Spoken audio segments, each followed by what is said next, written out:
này bong sầm như mơ Ủa trả nó đâu trơn ta nó ôn xăm đó ôi bọc khăn này chấm mà thoát à ôn xăm đó bằng lịch bay lịch muối lịch bay hơn wow bọc khăn này nó lơ bọc kia thế mà bằng mua mấy bằng kia sợ bằng mua lo bằng mình mua lo trả nó bằng mua bằng trơn trơn này bọc kia tăng này nó lớn này cái ló mà cho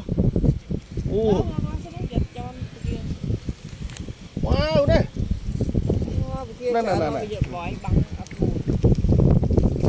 chỉ lọc tức rồi chế hấp xin ô chở đây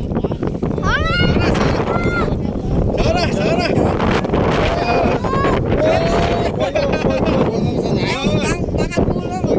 Rồi gặp kia có lỗ mà thầy đi. chở kia thế này Cái băng khoan băng chở. băng trắng này băng chở khăn cái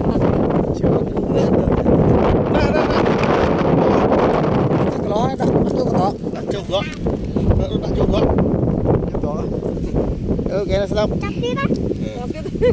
ôi băng mình mua nó băng kia trời Ô bà nhân băng mình thành cần 7 cái lỗ. nhưng mà thà ngoan chở chở lắm mấy kia đi Cái thầm nữa nè. chở đó